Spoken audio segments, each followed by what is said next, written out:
अच्छा, आज हम बात करते हैं सूडान सिविल वॉर पे। सूडान हिडन वॉर भी इसको कहा जाता है। बेसिकली ये दो जनरल्स के बीच में एक पावर स्ट्रगल है, एक पावर राइवलरी है, जिसमें एक जनरल का नाम है जनरल अब्दुल फतेह अल बुरहान, जो कि सूडानीज आर्म्ड फोर्सेस को लीड करते हैं, कंट्रोल करते हैं, यानी एसएएफ को कंट्रोल करते हैं सूडानीज आर्म्ड फोर्सेस। और दूसरी तरफ एक और जनरल है जिनका नाम है जनरल मोहम्मद हमदान डिगेलो।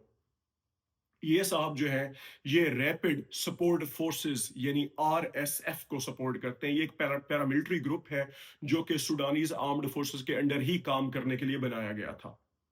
अब इन दोनों जनरल्स के बीच में जो भी पावर स्ट्रगल है आज, उसी को हम क्या कह रहे हैं, सूडान सिविल वॉर और सूडान हिडन वॉर।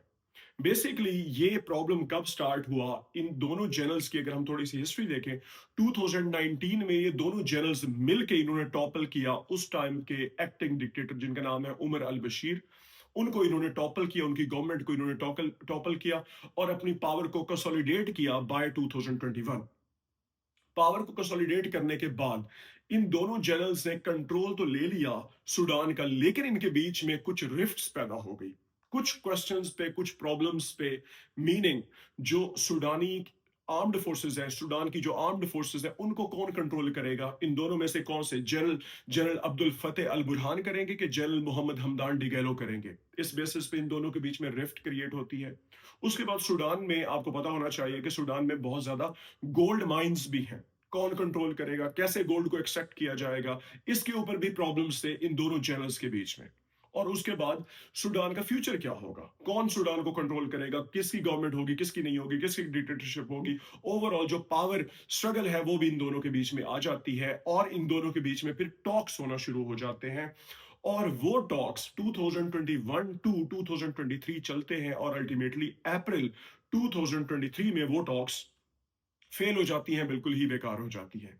जिसके बाद से हम देखते हैं कि सूडान के अंदर एक नाइटमेयर स्टार्ट होता है, जो कि इन्हीं दो आर्म्ड ग्रुप्स यानी एक एसएएफ सूडानीज आर्म्ड फोर्सेस और दूसरी तरफ आरएसएफ रैपिड सपोर्ट फोर्सेस के बीच में जो है वो एक सिविल वॉर स्टार्ट हो जाती है, जिसमें ज्यादा से ज्यादा सिविलियंस मारे जाते हैं।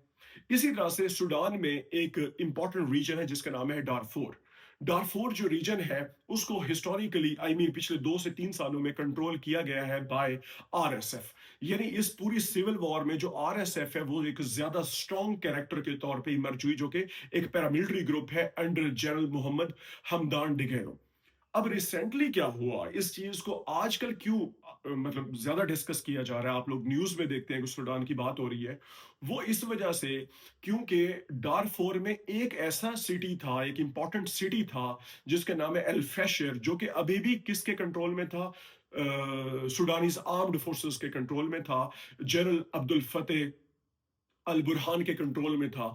अब वो 26 अक्टूबर के बाद, 26 अक्टूबर 2025 के बाद वो कंट्रोल में आ चुका है, आरएसएफ के रैपिड सिक्योरिटी फोर्सेस के कंट्रोल में आ चुका है।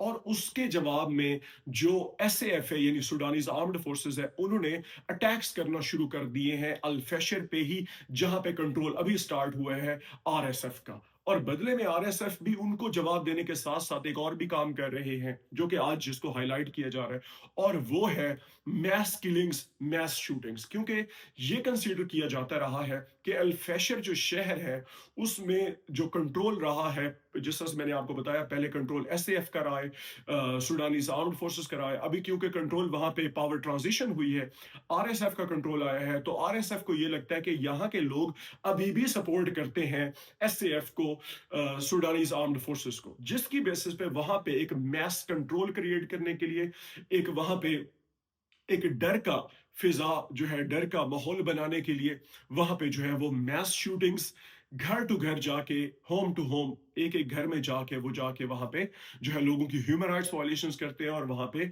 मैस किलिंग्स भी की जा रही है। और वहां की जो लोकल्स हैं वो भी इस चीज को सर्टिफाई कर रहे हैं। तो this is what is going on in Sudan these days.